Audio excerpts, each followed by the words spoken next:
Thank you everybody for attending. Anybody online, just so everybody here knows that we are going to record this evening's event. So if you participate online or in the audience, you are being recorded for view at a later date.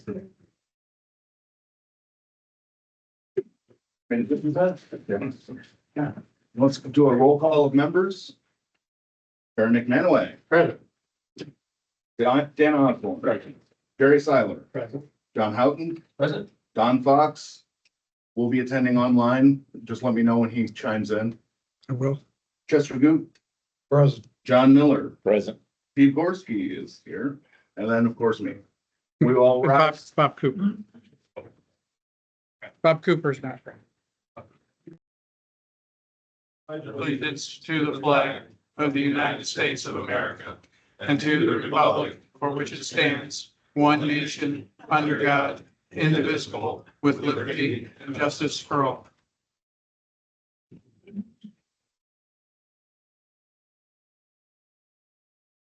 I have a motion for the approval of the May 21st meeting minutes. I'll move. A second. All those in favor? Aye. All those opposed? Motion carries.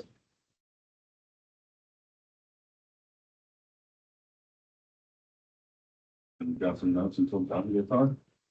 All right, so the hearings tonight are case 2024 P-105092, 709 South Obispo, Culver, Indiana. They are building a home on a vacant lot which will be used as secondary/summer residence. As part of the home, they are designated a suite for extended family that can be used as a rental. They're proposing a change of zoning from R1 to R2, and they want the opportunity for the suite for short-term rentals. You wish to stand up about the request? You're here? Yeah, that's me. I mean, that pretty much explains it. I don't think anyone has any questions for me here.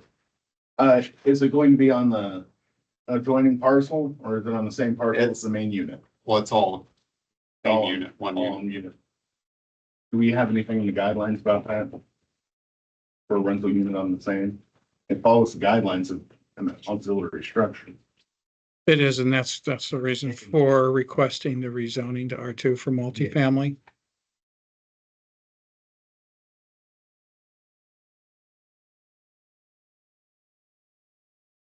Anybody on the board have any comments or questions? Yes. In the past, we have not had isolated, it's called spot zoning. We have one lot in a area. And, that I recall, we've done anything like this in the past. Spot zoning. You didn't have to zone the whole area or leave it the way it is. Hmm. And that was because of our comprehensive plan. You can sit down right now. Sorry. On this, in folder number 1, there's a map. If you look on this map, there's a little blue box next to the big blue box here. It says 709 in it. That's the address of the residence. Everything in the, call it pink, salmon, whatever color you want it to be. There is R1, the blue boxes. The other blue boxes or blue parcels you see there are zoned R2.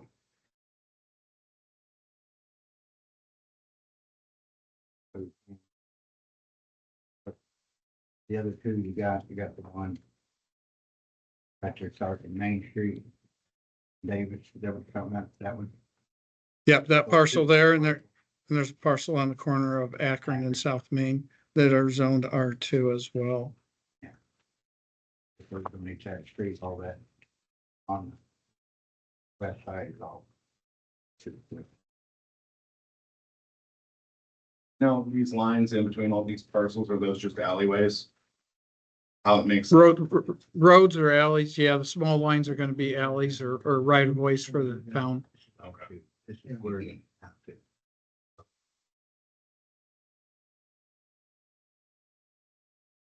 Anybody else have any comments, questions?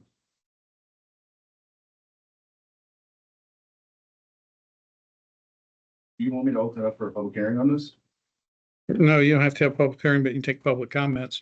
Okay, anybody from the public? So you have a, State- sorry, I was gonna say the time limits. Yeah, state your name and your address, and we're gonna try and keep it about 3 minutes. No problem. Okay. My name is Cheryl Benedict. I also practice law as Cheryl Green, and I've worked in zoning for way over 20 years that I will admit to.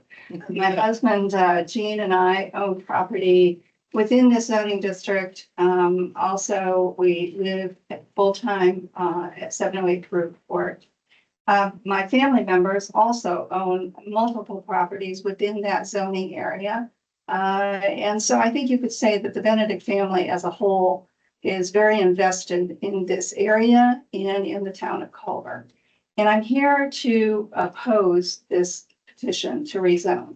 As Mr. Group mentioned, this is spot zoning, and spot zoning is generally looked on, while it's not illegal per se, it's generally looked on rather disfavorably because the idea behind zoning is to protect one neighbor from another neighbor having an inconsistent or incompatible use. What happens with spot zoning is someone is allowed to do something that someone else can't. And I think that the seminal case on this really comes back to a 1926 case for the United States Supreme Court in a case called Euclid versus Ambler Realty said, you know, sometimes you have a use that might be okay elsewhere, but it's not okay where it is. It's rather like having a pig in a parlor, which is one of my favorite lines from the Supreme Court, by the way. So I think this is a case where you're asking, the property owner's asking for what is essentially a private benefit. They want an income stream from their property. They also want a separate designation, which makes that property marketable in a different way than a property that is zoned R1. So if I have a property that's zoned R1, I can sell it for residential use. But if I have a property that's zoned R2, I can turn around and sell it for a condominium, an apartment, or any of those things that are permitted in an R2 district. So again, that's inconsistent with what the standard is for in a zoning matter. If you look at what the Supreme Court said back in Euclid, they said what you want to do is you want to have a substantial relation to the public health, safety, morals, or general welfare. That same standard's been adopted by Indiana courts, but they added the criteria of it should also include convenience. Culver's own zoning ordinance adds yet one more criteria, and that is comfort. So they all mirror the same exact language, which is what speaks to saying that this board has, who is charged with carrying out the zoning ordinance, has the power and authority to deny this petition. And I have, because I know that I have a 3-minute time period here, I have submitted my written argument in writing, and I have a copy for each of you, okay? As well as for the town clerk and for the building commissioner. So this is the original, Thank you. and here are 11 copies. I'll let you keep the original because they have 11 copies we have now. I'll let you have the original for your record, Okay. okay? Just let her. And as a final matter, I ask that that be incorporated and made part of the record for this public hearing. As soon as it goes over to them, Thank you. for the record. Thank you. Just hand me the original one. I'm just passing these down. Anybody else for public comment? Thank you. Well, you get the name of the home, Name of the homeowner? not included on You state your name. My name is Jason Cat. it. It's just, Yeah, there's- Isn't this house already built? Almost done. So is it already set up to be? So, I mean, it's an adjoining, it's like a mother-in-law type suite, so it's got a door, it's got access from inside to get to what is 2 extra bedrooms. So, I mean, it's set up that way, but yeah, I designed it that way. So you're asking for the rezoning for the purposes of possibly using it as a rental. So like mainly already built, like, and you're going to use it for family purposes, like when guests or people come. Yeah. Right. So why didn't you ask for the zoning before you started the home? Um, What you were gonna do? Actually, it didn't even, I guess I didn't consider it at first until I spoke to a realtor, and then that's where the whole conversation came up. So that's when I started investigating. Because my original plan could just be to rent it as a single family unit either way, but I mean, I'm just trying not to do anything. You know, I'm trying to be as open and transparent as possible. So like if I want to stay in my, you know, what I'll call my side of it, and then have a renter in the other side at the same time, that's kind of a dual family. So I guess the other option would be just to vacate the premises if I have a renter, so becomes a single family until the end. Okay. But when you apply for the permits, this was not addressed as far as what you were doing for just building home. I mean, it was just building permit, like, I mean, submitted the plans and everything, so.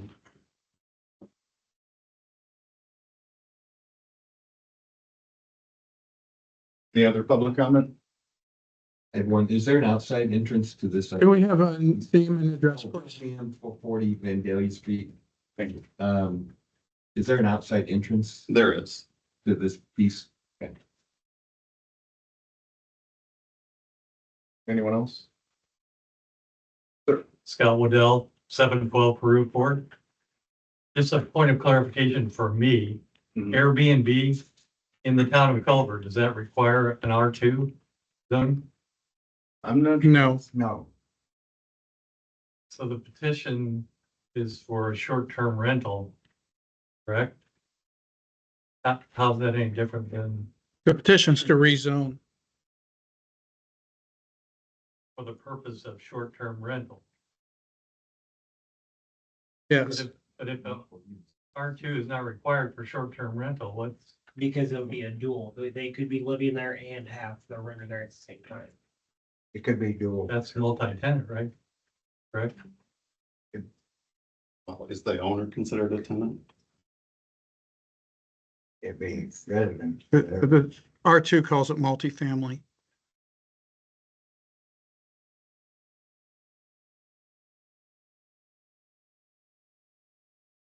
Is there anyone online? Don is joined. But no one else. Bob Porter is listening in also. I do have a letter, an email that was sent to me. I received 2 phone calls and 1 email. The email is, "Hi, my name is Cindy Noah. I am the homeowner of 703 Obispo Street, Culver, Indiana, and I'm writing to oppose the rezoning of the property at 709 Obispo Street, Culver. I live directly to the north of 709 Obispo Street. My first concern is this entire neighborhood consists of single-family dwellings, and I'm opposed to it being changed. My next concern is where there is going to be enough parking for 2 families at the residence. There's no driveway for this home, and the road parking is not sufficient for up to 4 vehicles. I understand there are 2 garages in the home, but the garage entrance to the west will not be accessible by motor vehicle other than possibly a golf cart. Therefore, I strongly oppose the rezoning of the property at 709 Obispo Street, Culver, Indiana. Thank you, Cindy Noah." Thank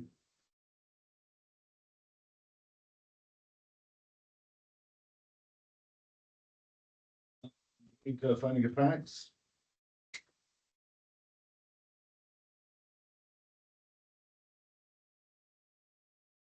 Case number 2024-P09. This application has been filed by Jason Packley on behalf of Prado Properties LLC to approve a rezoning of the parcel, commonly known as 709 Obispo. Rezoning request to change current resident 1 to resident 2. Number 1, comprehensive plan. The town of Culver comprehensive plan and any other applicable adopted planning studies or reports. Does this adhere to it? And I guess this is where you get to choose by yourself. I don't think you have to state it out loud. Do we have to? No, And then no. I'll just read these aloud and then we'll go around and do a roll call.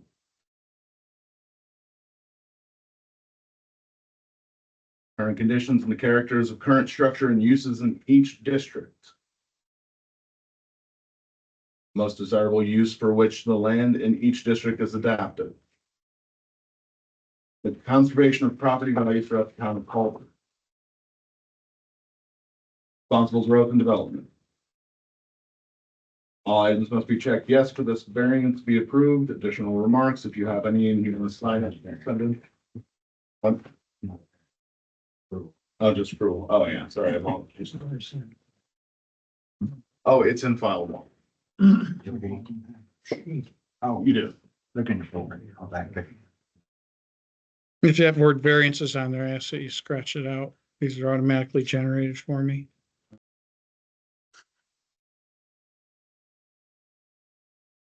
Based on finding of facts. Does anyone make a motion to approve or disapprove?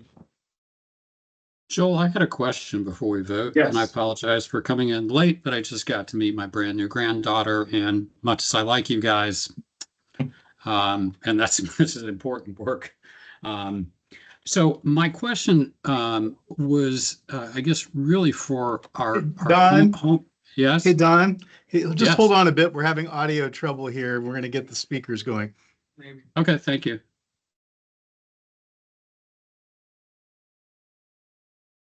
Try again, Don. Okay, can you hear me now? No. Not yet. How about now? Negative.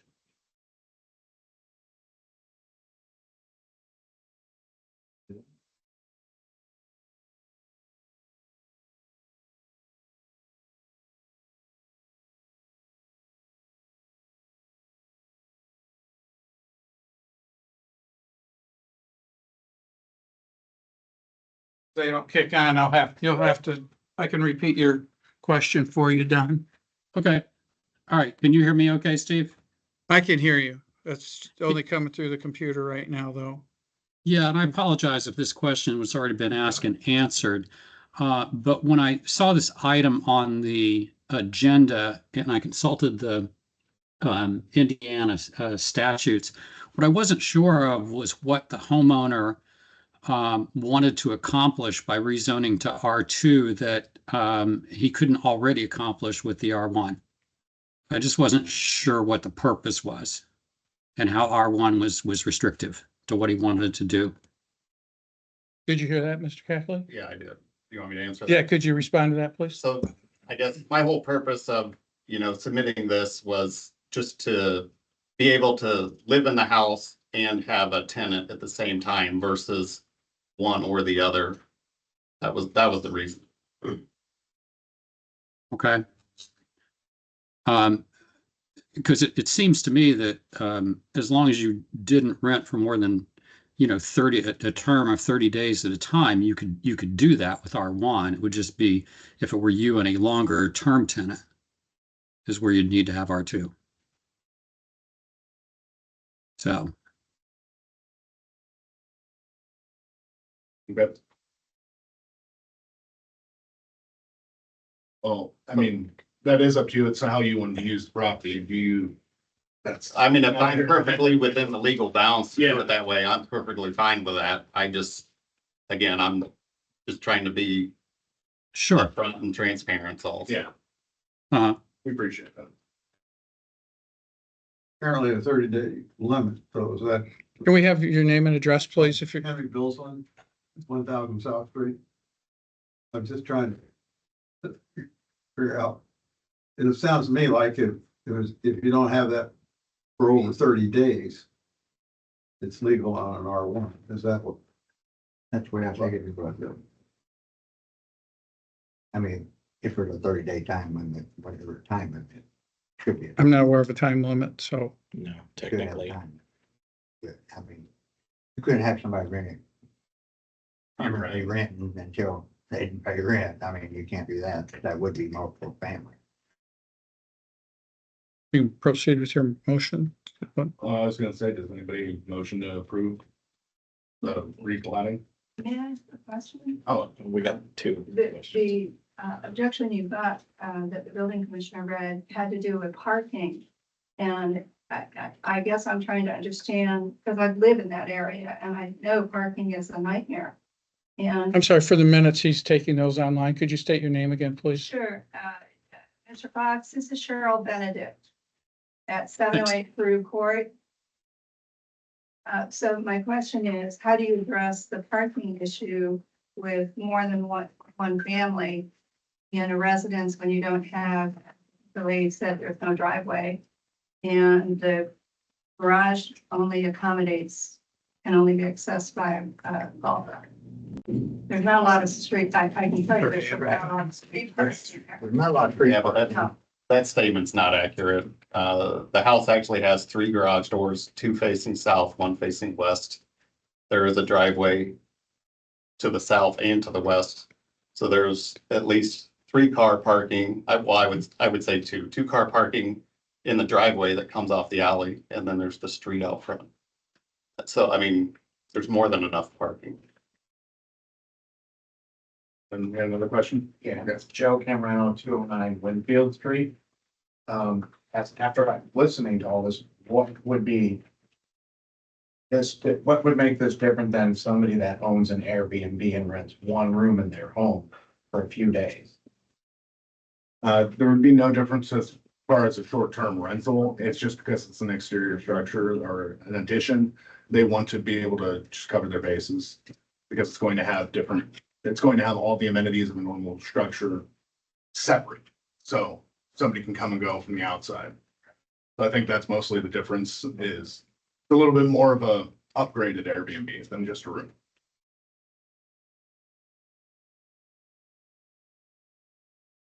Leonard, oh, Excuse me, Phil Ham, 440 Vandalia.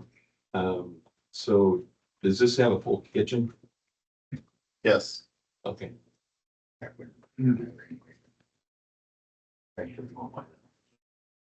yes. All right, I'll entertain a motion. Or a down motion. I suggest you read the one that it's highlighted in yellow at the bottom, Is there a motion to approve? the number zoning? 7. Yeah, is there a motion to approve the zoning change and favorably recommend to the town council? If no one's willing to entertain a motion, then guys not. Then, It can't be either deny. yeah, we gotta, Can't just die with no motion. you're gonna have to, somebody, you need to make a motion to On this case, not pass on. Well, it still gets passed on. It's just either favorably, unfavorably, or no recommendation at all. And we still need to have a Yeah. vote on it. We can't just shake hands. I think Mr. Pettit was about to say something. yeah, I make a motion that we do not approve this. Rezoning. Thank you. All those in favor of not approving? Aye. Aye. Aye. Aye. All those opposed? Motion carries to not approve. I heard Barry made the motion. Who seconded, please? Chester. Okay, thank you. Is applicant, you know, when it'll be presented to the town council or? We'll move it on to, okay, the next one, probably the meeting after next. I'll have to get with Karen on the agenda. So. Next. But just to be clear, Well, yeah, the, remaining as an R1, that's still, yeah, you're saying that's okay, There, right? there's nothing stopping you from a short term. Yeah. I mean, I just watch full time. Right. we can play these at the very end. So guys, Maybe maybe pass them around. it's good. Yeah, it doesn't feel like them now. It's easier for me to keep them, all the cases together. Bill just reminded me of a good point. The folders design for how does the application require Oh. roll call vote when we. Yeah. Did you do the vote over again on that motion and do it roll call? So Oh, Don, go up. Apologies, Don. All right, so, just a second, everyone. All right, we have to, because one of our members is online, we have to follow a different procedure. So it was motion by Chester, or Barry, seconded by Chester. Now roll call. John, who, how? I'm sorry, yes to the motion. No to the- Okay. Yeah. Yeah, no, Same as, so yes and no. Yes. yes to the no. Yeah, Yes to the no. Yes to the not, no. we don't. Thank you. Jerry, same. Joel is a no. Barry, Vote yes to not do it. Chester, Vote for the motion. okay, John, Yes to the motion. Don, Yes to the motion. thank you. I forget sometimes when they're on.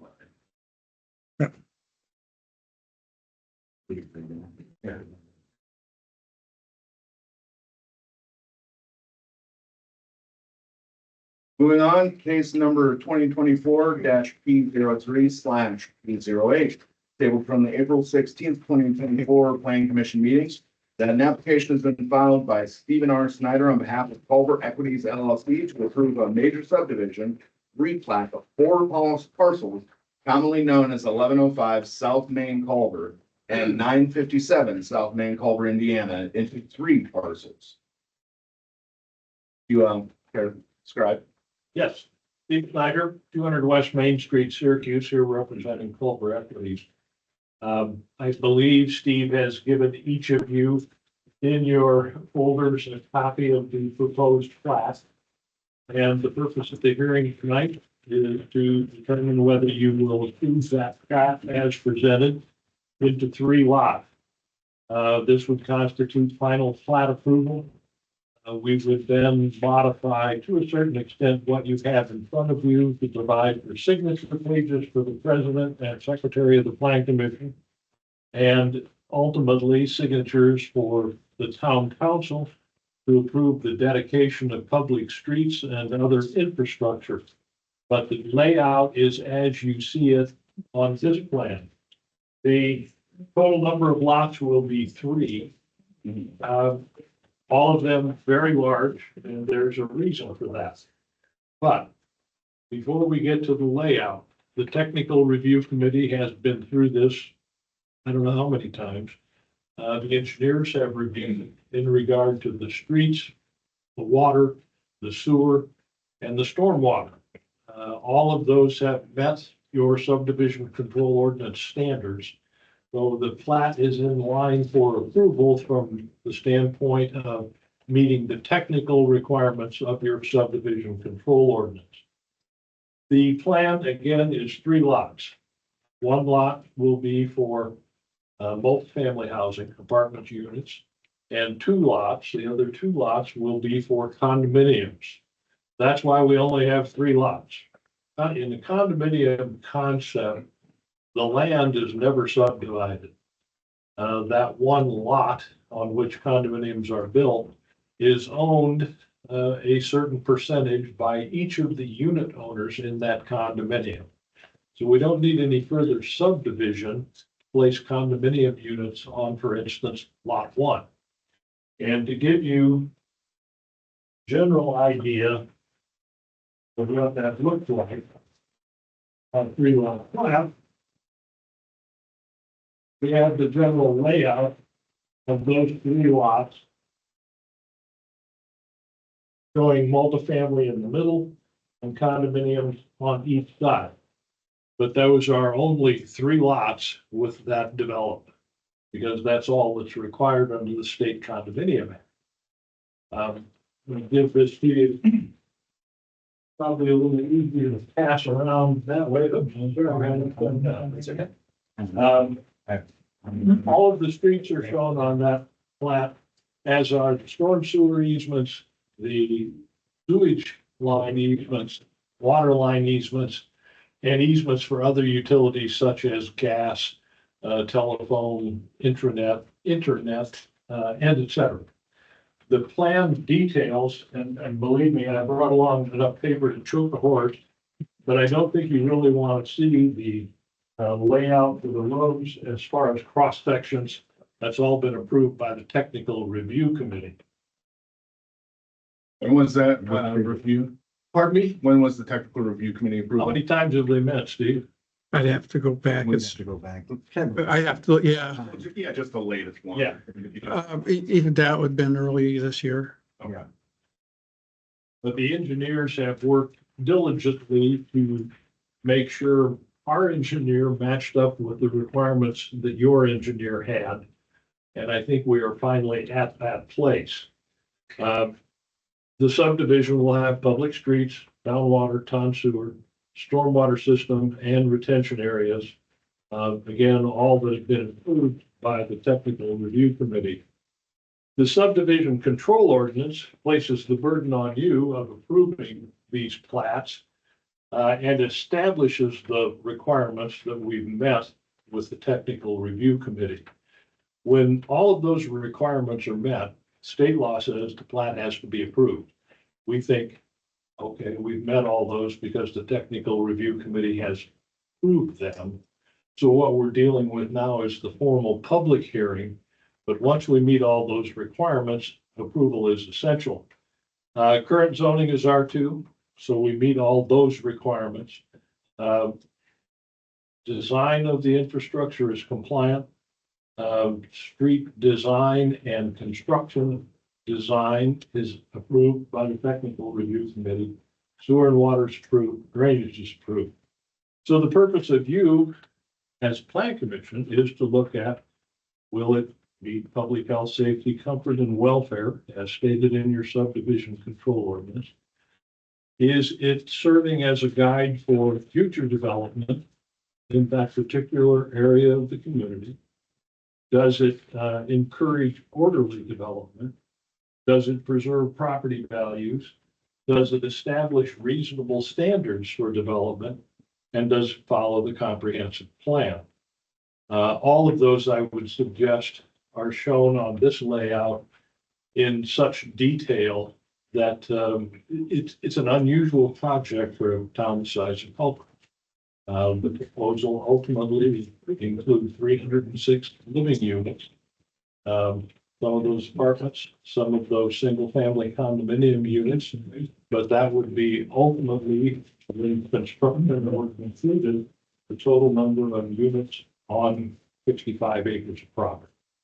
The density requirements in your ordinance are easily met.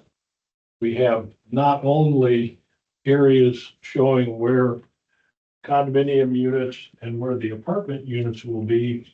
We're preserving a wetland area, an open area, golf cart trail, community buildings.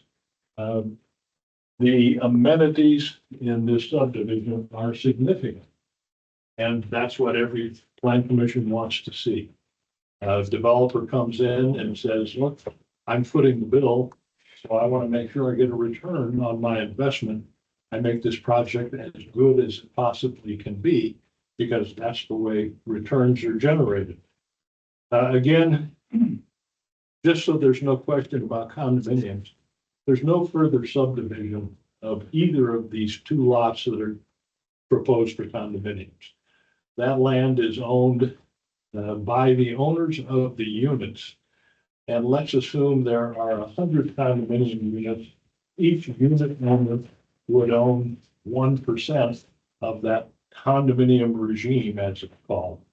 And the real estate is never divided into a single owner.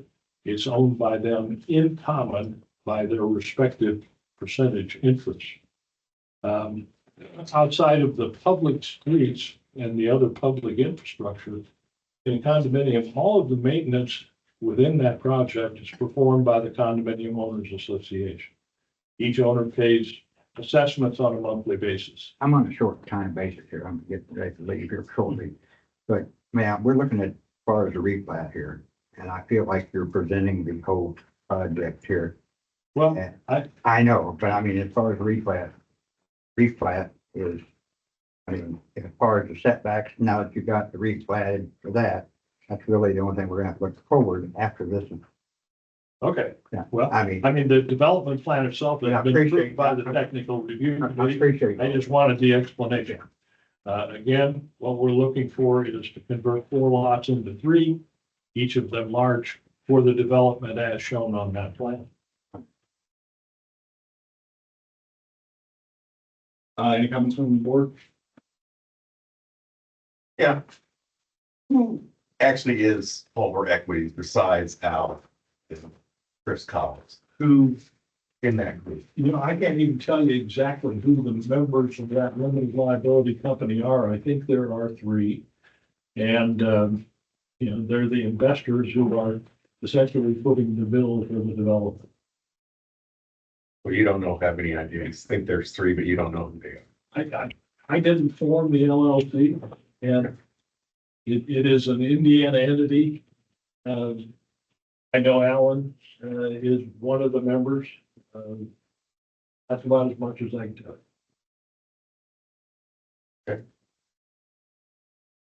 Now, as far as of doing it in the three plants, because the first two, the northern and the condominium ones will be in phase 1 and 2.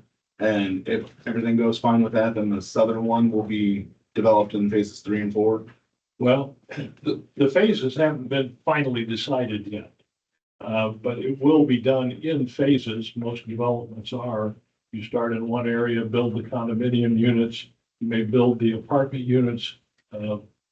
Maybe 25% of them to start with, maybe 50%. A lot of that depends upon the market at the time. But the total, Bert may be able to explain more Another, details of that. yeah, another factor with separating the two is that we have two different types of TIF bonds that go along with this process. One being a commercial, which is the multifamily, and then one being a residential, which is the single thing or the condominiums. So in order to have those two types of bonds, you have to have separate parcels. That's why I'm wondering why you're splitting one that is going to be a northern and a southern that are very identical. Yeah. Into two separate parcels. The condominium are being separated because it's an expandable condominium. So the north parcel we can develop. And according to the plan in the southern parcel is a phase 3 and 4 of, so there's two phases of development.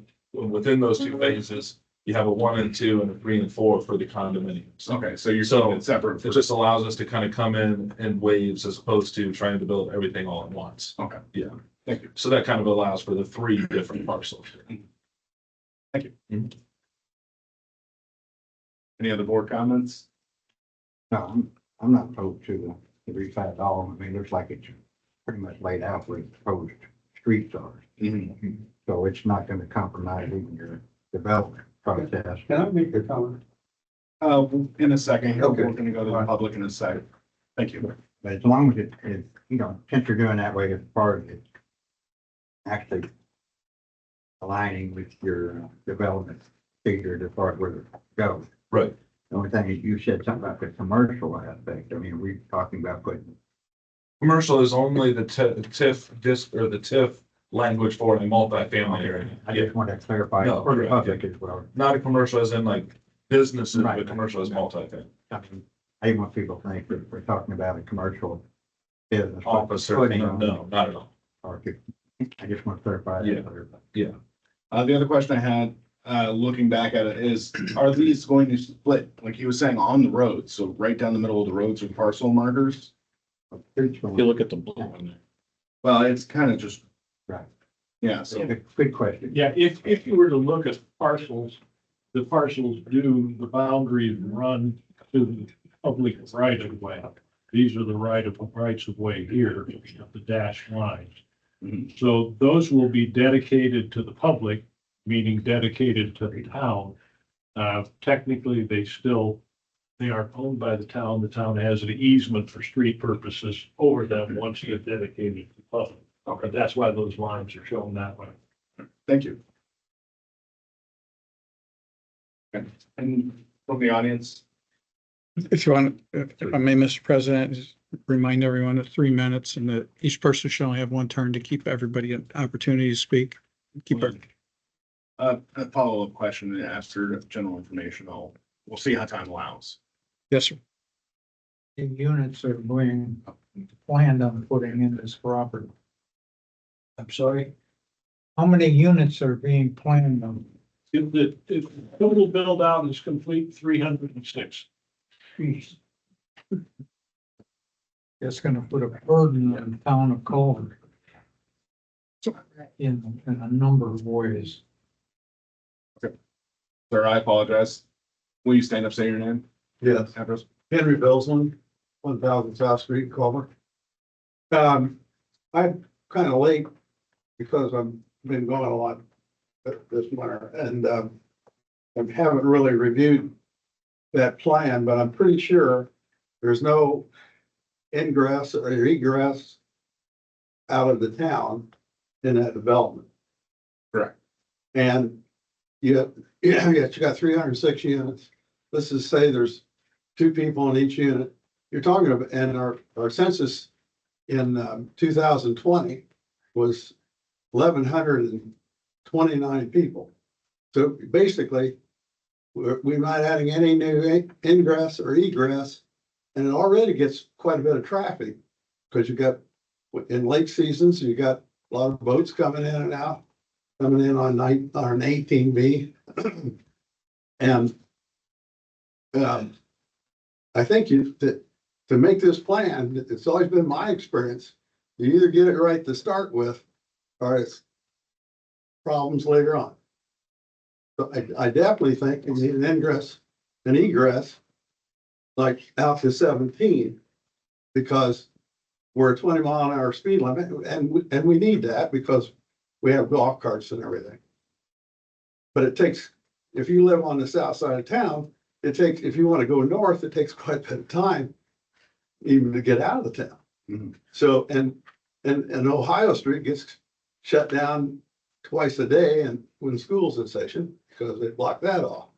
So I'm just saying, back to what Chester said, we're talking about an increase of 50% of our population. And then you got cars. Let's just say there's 1.5 cars per unit. I mean, there you got 450 cars. So it looks to me like the plan needs to include some things like that. And there'll be some problems there because you got another property owner on part of the ground, which is, I believe, the cabinet factory. But they probably would work with you if we tried to do that. These are just some of the things I think need to be looked at. Because there are some traffic problems already in the town. And this is not going to eliminate it. It's going to make it a lot worse. Thank you. No problem. Just to remind everybody, we are on the replatting section of this. We're going to move to the subdivision itself in the next motion. So like right now, we're just gonna stay on this because Barry's got to get going. Yeah, I can So- deal with this, but we don't. Is it just about the replatting, man? Yes. If we're going back to this, this is just, yeah. Very brief. Okay, thank you. Sir. I live at 710 Red Maple Ridge Villa. I just want to know, is this property in the town of Culver city limits? Yes. It has. It is, it has been annexed? Yeah, No. it has been. It was annexed years ago. Yeah. It was the last remaining farm ground inside the town limits. Yeah, it was annexed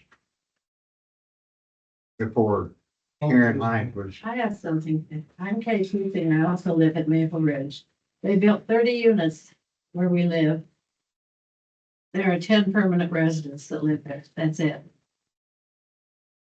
The others are all people that come only on weekends, so Appreciate that, but it doesn't really affect the replat. I don't. I just was saying, if you need 300 homes, how many people are gonna live there? But that will be addressed at the next Okay. one. Anybody else for replatting? Anyone online? It's replatted. It's the replat. It's free on. Change it from 4 to 3. No, All right. Moving on to finding of facts for the subdivision. That application's been filed by Stephen R. Snyder on behalf of Culver Equities LLC to approve a major subdivision replat of 4 parcels commonly known as 1105 South Main, the parcels commonly known as 957 South Main, Culver, Indiana, into 3 parcels. The commission shall determine if the plat conforms to the principles and standards required by the subdivision regulations. Due regard shall be shown for all natural features such as tree growth, water course, historic spots, or similar conditions which the reserve will add attractiveness and value to the proposed development. Due consideration shall be given prevention of air and stream pollution, proper treatment and disposal of refuse and other waste, and the elimination of other blighting characteristics. I thought that, but I was trying to spell it real fast in my head too. Like subdivision layout shall be of such character that it protects the public health, safety, and general welfare of the town of Culver and its residents. And in designing the street system, the subdivider shall be guided by the principles as set forth in the subdivision ordinance. Following the finding of facts. How does anyone move? I move we approve the replat. I'll second it. All those in favor? Roll call, Joel. Thank you. John? Aye. John, yeah, aye. Aye. Aye. Joel? Aye, Gary. Henry. Chester? Aye. John? Aye. Don? Aye. Motion carries. And I heard Barry seconded that motion. I didn't catch who made the motion. John did. Okay, thank you.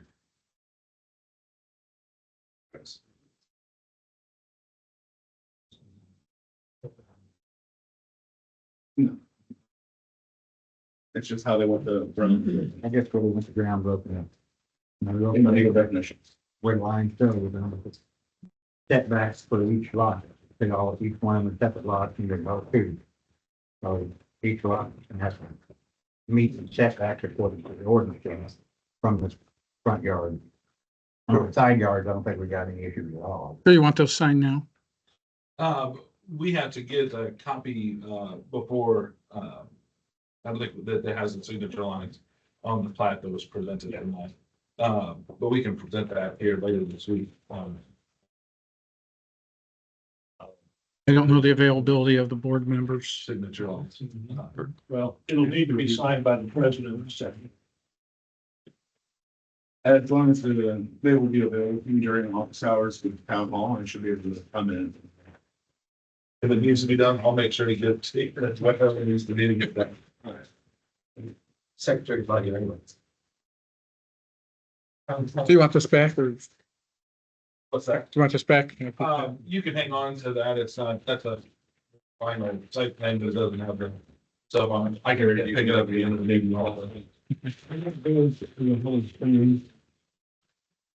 Cause it's already, I mean, The question is, this is gonna be the length here. This is gonna be the length here. Yeah. And I do not, that's, I don't wanna rush it. I know what you're saying, don't rush anything, I mean, I like to hear the public opinion, concern, as been from the commission for 25 years. It's always been my purpose to hear that everybody has. So I will listen to them, and this is great, but appreciate my comment. So moving on to case 2024-P04, tabled from April 16th, 2024 Plan Commission meeting. That an application has been filed by Stephen R. Snyder on behalf of Culver Equities LLC to approve a site plan review on a major subdivision, the Dunes. This is located at what is commonly known as 1105 South Main Street and 957 South Main Street. Does the applicant have any comments? Steve Snyder on behalf of the applicant. I think I made all my comments already. I'm not gonna go through them again. You've seen the plan. We're at the point where you need to make site plan approval on the recommendation of the technical review committee. The technical review committee has said this plan meets all the requirements of the engineers and the subdivision control ordinance for the purpose of streets, water, sewer, access to a main artery, stormwater control, stormwater retention, and building separation for the condominium units and the apartment units within each of their respective lots. So I'm not going to go back into detail again. You've seen the plans. If you have questions about those plans or what I stated before, now's a good time to ask me. We had an engineer looking into your water detention area. What ended up? I have that report. Thank you. And I'll read what Mr. Scott Seipel sent late this afternoon. From Scott Seipel at Midwestern Engineers, have been working back and forth with Kimball and Associates, the developer site designer, regarding the infrastructure design. The status described below is an update for you and the Plan Commission to use in their decision-making. Sanitary sewer. Midwestern is comfortable with the sanitary sewer design and conveyed commitments to the town of Culver. Currently, is our understanding that the developer has submitted the permit applications to Indiana Department of Environmental Management and is awaiting a response. The development will, at full build-out, push the existing collection system and WWTP to at or near capacity. Midwestern is working with Bob Porter to perform an analysis of the current WW wastewater treatment plant, WWTP, and provide recommendations for future upgrades to meet future demands and capacities. Water. Midwestern is comfortable with the layout of the water mains as proposed in the developer's plans. Currently, IDEM has stated that the current water system is inadequate to provide water at peak demands as described in developer's permit application. Midwestern is working with the town to develop recommendations to upgrade the current water treatment plant to meet the demands of the town and the development of full build-out. This development is being constructed in phases, so imminent issues with the water system are not expected. However, improvements will need to be made prior to full development of the Dune subdivision as proposed. Stormwater. It appears that the collection system proposed by the developer is adequate to convey storm flows as calculated. There are a few outstanding questions concerning runoff from the site to wetlands on the north and west sides of the development.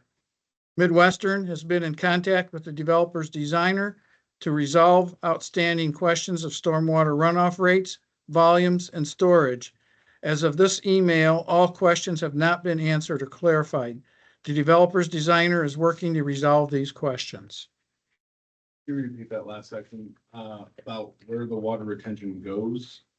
Like the adjustments they are making right now, the overflow still stands as being part of the wetlands.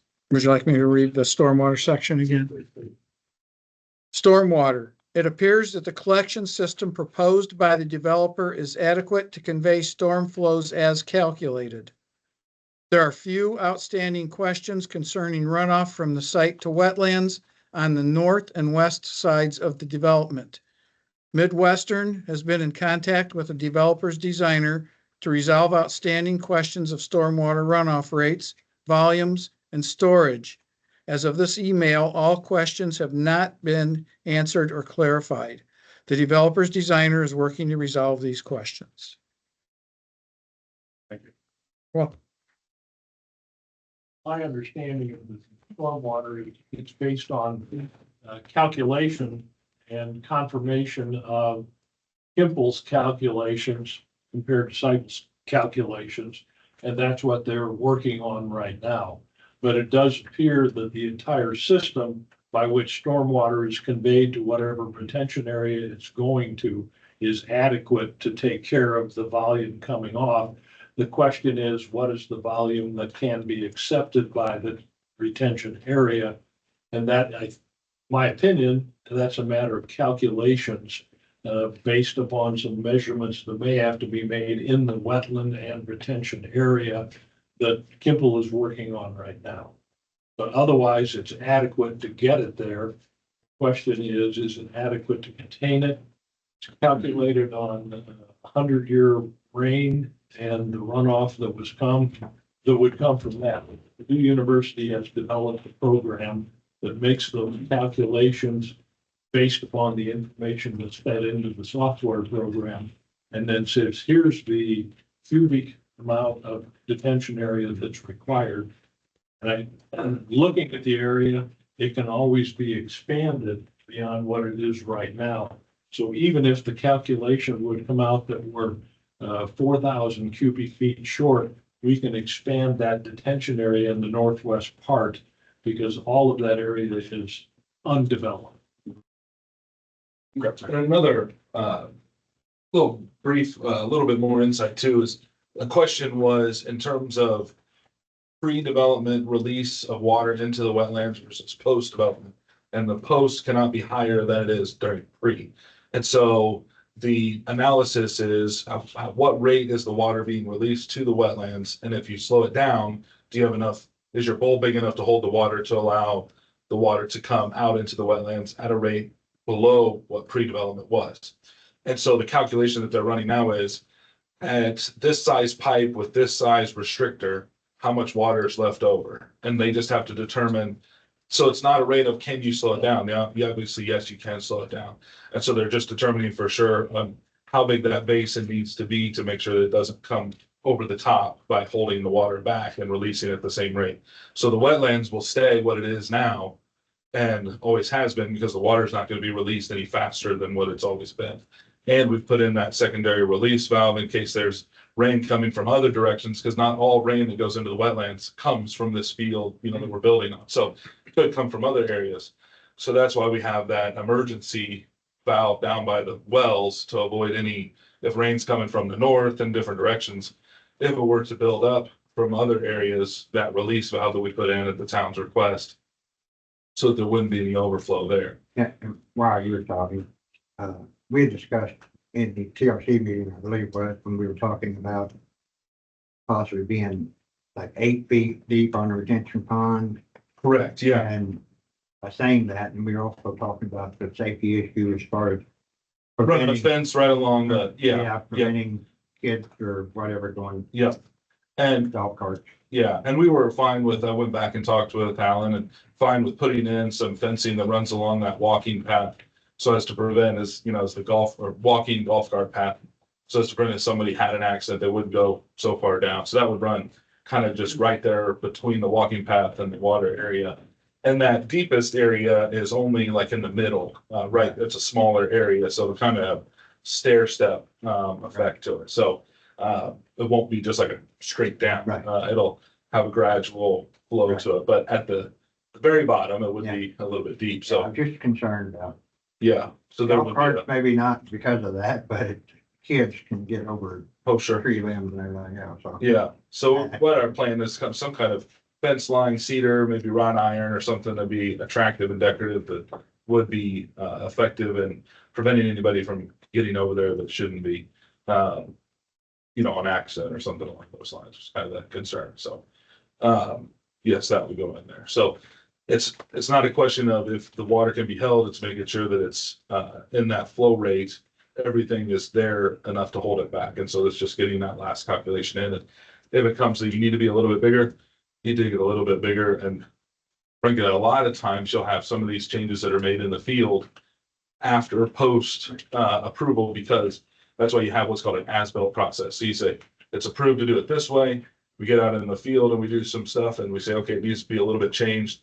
Then we come back and we do the dedication of the roads and all that, and we do an as-built. So we do, engineers come out and measure exactly where everything is and provide it too. So changes like this often happen during production, during construction. It's not an unusual thing. So this is a project that has been run through every single thing that could go through, and we should have very little, if any, changes at all from this approval to the as-built that would be put in several years from now, once all that's done. Oh, yeah. Because I'm gonna have to leave, but I speaking to the board, I really don't have a lot of opposition to this, but I do want in a minute that I would prefer personally as a planning commission for the town. And I think for the Red too, if it could happen, but I would rather have an access off 17 than I would off of Main Street. I think would benefit even the several homes in that subdivision, as well as solve the problem that we have with traffic and those things. And that's all I have to say. And I appreciate everybody. I'd like to hear more concerns, but. Yeah. Hey, Barry, I have a question for you before you go. Pardon? He has a question for you. I have a question. I have a question for you before you go.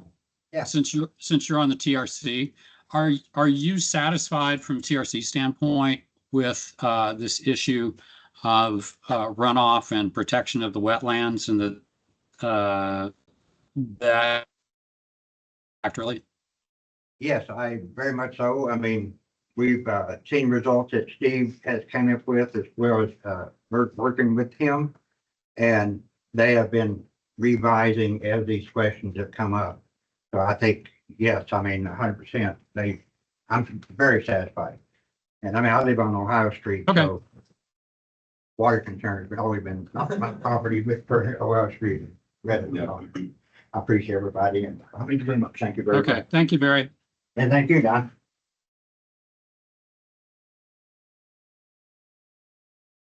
If I could, I would like to address Barry's question about access to 17.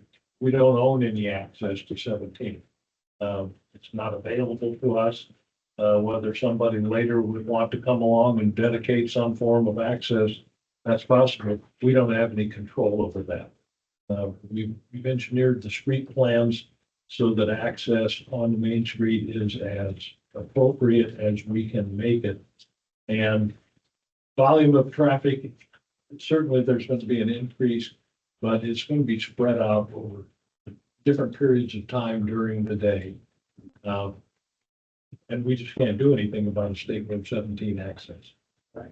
I'll mention that since I brought it up, but I gotta go. But I don't know if, like, I think the cabinet factory, I believe owns that property, west side, have they ever been approached? You say you don't have access.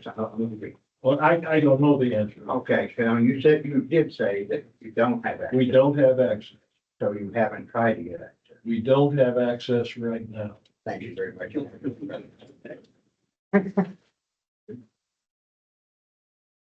Does Town Attorney Sean Streetsy have any comments? No, I'm happy to answer any questions you might have now or later, but I don't. A question I have is, as you get into the later stages, are there stopgaps to make sure the town's sewer and water are capable at the time before those later stages are added? Well, from an engineering standpoint, the town's engineers and personnel are going to be on site during construction. If there is a problem from a capacity standpoint that would arise, then we have to deal with it, because ultimately we have to get certificates of occupancy for these. Fair And enough. we're not going to get one if we don't have adequate water or sewers. That makes sense. Is Bob Porter's still on? Bob is on. There's also through the IDEM process, we have to submit what's called a notice of intent. So we have to tell the state how many units we're gonna bring in, and we have to tell them what the town's water capacity is. They won't approve us to build any units that are beyond the capacity of the town. And we're aware of that and working with that. And we know that the town is currently in the process of bringing on more capacity and, was doing that, somewhat, ancillary to the project just because it was needed in general. And so that's already in the works, and then we can continue to work with the town to bring more capacity, through making funds available through the project itself. So, that could help to provide an ability for the town to provide more capacity, which it needs. I think that Bob can correct me if I'm wrong, but the two wells that were there now, I think the last one was drilled in like 1965 or 70 something. So it's been 50 years since a new well's been drilled over there. And so it's time to, that's why the new well was already being put in. And so we're working through all kinds of opportunities and mechanisms that we can use to help the town avoid using more water and to bring more water or make more water available for future growth. Makes sense. And I've been part of some of the discussions with the council and Bob and the engineering firm that's looking at the water issue and I think eventually in the sewer issue. And that the town council is considering an amendment to a study that Midwestern's already doing to further study that. And as Steve had said, because of the phased nature of the project, and the IDEM regulations that they'll have, plenty of time to figure this out as it's being developed. But I think one of the things that I found most interesting about the IDEM calculations is that that's calculated on, we're a very unique community and that, as Ms. Chusing said earlier, a lot of the people that own these homes aren't here, the existing homes, and most likely a lot of the homes that are going to be built. But I guess the way IDEM views it is every home is considered as if it had somebody there and that what that peak usage number is. But I think the consensus was that, other than the 4th of July or something like that, that our capacity is going to be a lot more than what IDEM thinks it would be. Gotcha. Bob, did you want to comment on anything?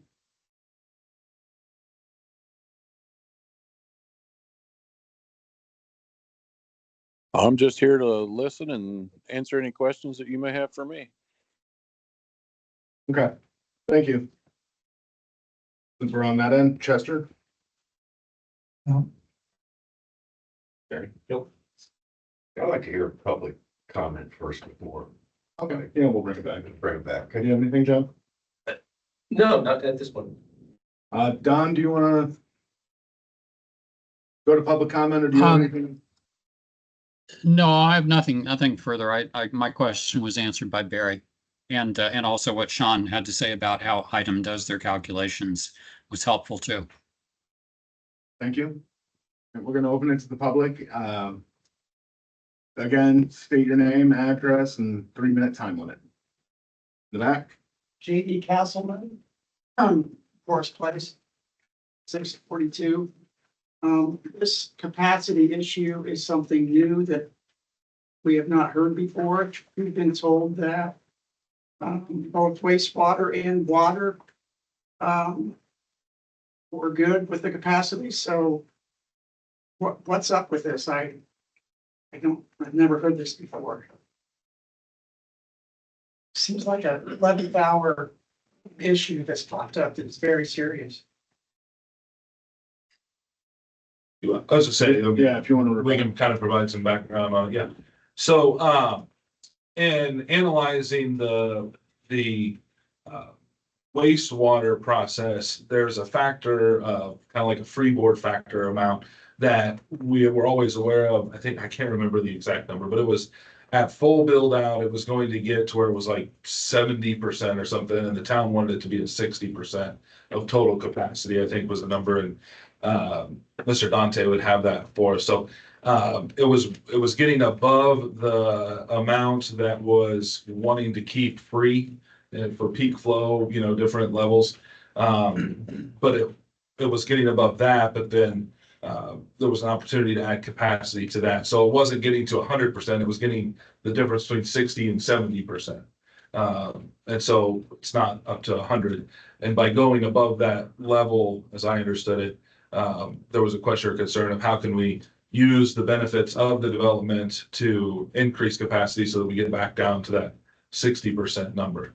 So the concern, as I understood it, was not going over capacity, it was going over the safety line. Leaving a safety margin, yeah. Right, yeah, that margin of safety. So that's not changed, but we've always kind of said there's plenty of room there, as I have understood from the engineers, there's plenty of room there to take the capacity on. It's just what's the margin that we want to leave extra?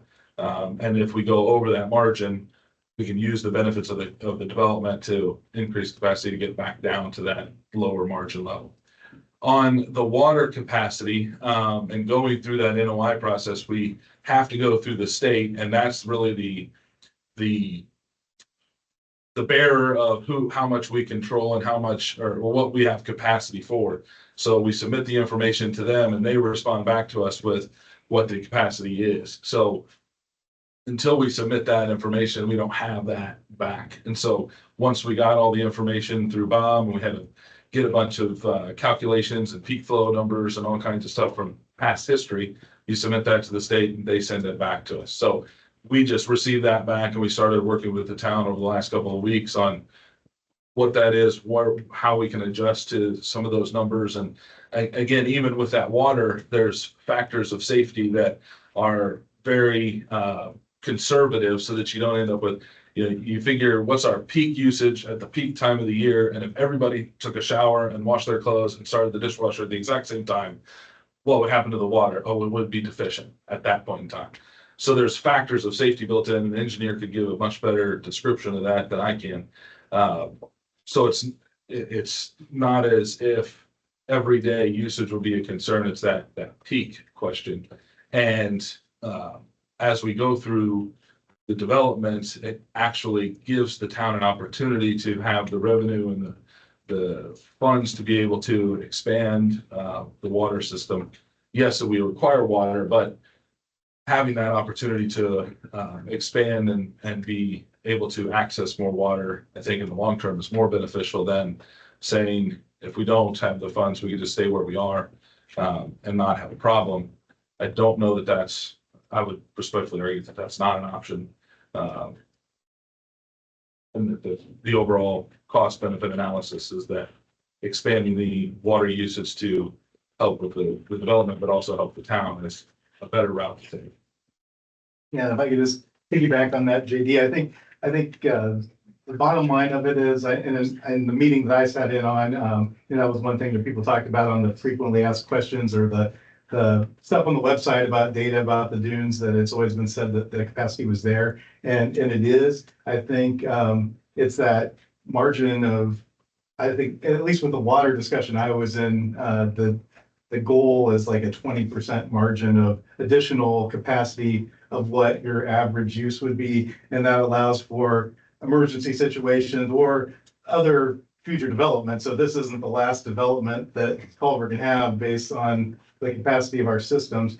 And it seemed as though that everyone always knew that there was enough capacity there. When you get into those calculations and figuring out that if you're at that margin, the talk was, I think, and these are just, don't quote me on these numbers, these are round numbers that were in my head, that really, if it was built out to the full 306 units, there'd be about 11% remaining of that buffer, and the goal is 20. But that's looking at it on the 4th of July, where every unit's filled, and really the effective margin they were talking about, Bob, I think talked was probably somewhere in the 35% margin on any given day type of thing. But with the phase nature of the project, and with the town working with the developer to fund improvements that Western Engineering is identifying and trying to put a cost to, of certain improvements that can be made with the existing wells and upgrading pumps and things like that. There's ways to make sure that we keep or improve upon those margins as the development goes forward. And then it's the possibility if all of those margins and improvements aren't made, that, the full scope of the 306 units might not eventually be developed. And I think that's something that the developer has acknowledged. We're talking about wastewater or drinking water. Both of those are things that IDEM reviews and approves. And I think they both have a little bit different calculations and what those margins are, but both. Yes. So we're talking about improvements. What are the costs of these improvements? What are the details? The very general statements you're making about improving. Right, so that's what the town is engaged with Western Engineers to put numbers to give them a menu of different types of improvements and give them cost options. When are we gonna see that? They're in the works, but as was described, the phase nature of this project, the first phase or whatever phase, it's never gonna get developed because it won't be allowed to be developed beyond what those safe margins are. And there's plenty of time, as this is gonna be happening over years if the full scope happens, to make those improvements. This is going to be a little bit in the weeds, but that 10% differential you were talking about in the wastewater, do you know how many gallons that equates to? I don't have any recollection of that level of detail from the meeting that I've been in. Yeah. I don't know if Bob could speak to something like that. Just curious in gallons of wastewater, how much that is. 10% capacity.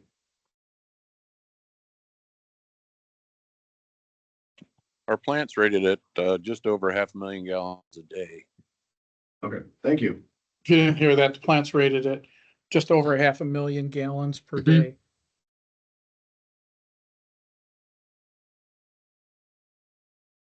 Sorry, I think, sir, you had your hand up first and then. Joe Cameron, 209 Winfield Street. As you speak about this very large development, can you articulate which phases will be first, second, and third?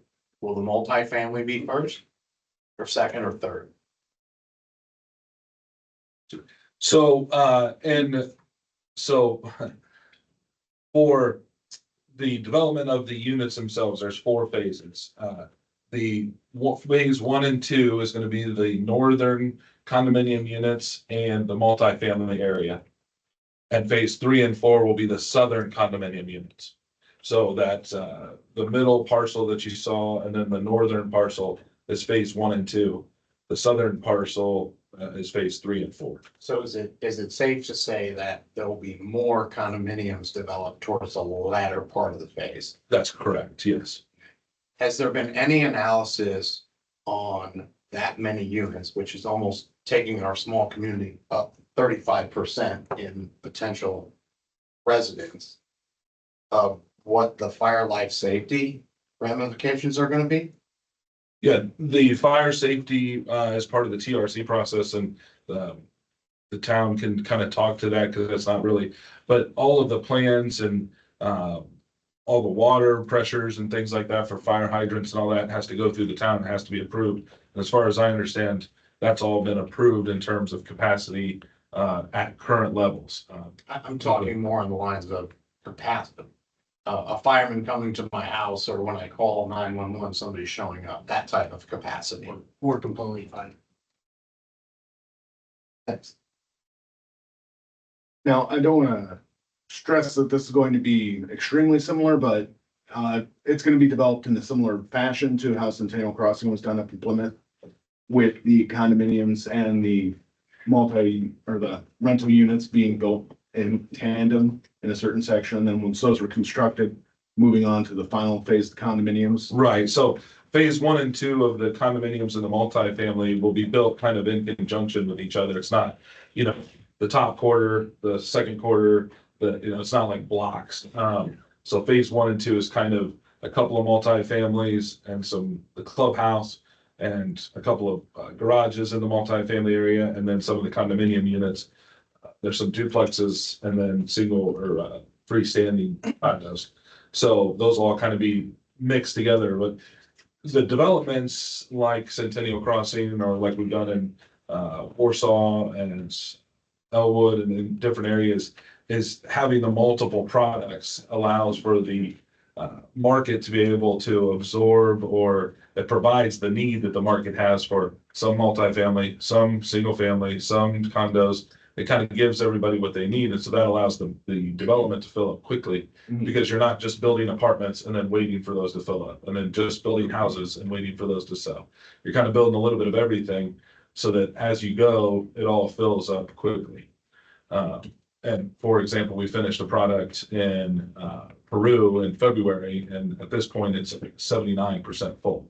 So, and that's in Peru, Indiana. So they, which doesn't have near a draw or beautiful as community as, with all respects to Miami County and Peru. Culver is a lovely place to be, and I can imagine that there'll be a lot of people that want to be here on a regular or full-time or semi full-time basis. And part of the analysis too that we did was determining how many people are here every day but don't live here, and how many people would move here within Marshall County if they could afford to live here. So you have a substantial number of people who are in town already, driving on the streets, that live in Rochester or Culver or Plymouth or somewhere surrounding in the county, that are already here driving on the roads. And if you have this opportunity for market rate housing, they would now live here, and their kids would go to school here, and they would buy gasoline here, and they would buy groceries here, and they would do the things that they're not doing, or that they're now doing in Rochester or some other community. What we see in Centennial Crossing in Peru is you have about a 50-50 mix of in-county versus out-of-county residents. So 50% of the people that move into the development already lived within the county, and 50% were outside of the county moving in. Culver's a little bit different because you have a much broader net of attractiveness to people who maybe live all over the country but would like to have a house here. So there's a little bit broader net. But I would think that you're still going to end up somewhere in that 50-50, 60-40 mix of people who are in county versus out of county, just because you have people who are here working at the academy, working at the cabinet factory, those types of places, but live elsewhere. Thank you. Real quick, we had a question on that side. Yeah, I think it's been addressed, but let me just Name reiterate. and address real quick. Terry Cheseline, 520 South Plymouth. Thank you. The concern was for drinking water capacity. A couple of years ago, when the city tavern burned down, there was a significant demand on the water system in town while they fought that fire. I had a conversation with the fire department and they indicated that they had to go to the well source to get their water to fill their water troughs because they were afraid to put that much drainage or capacity demand on the city.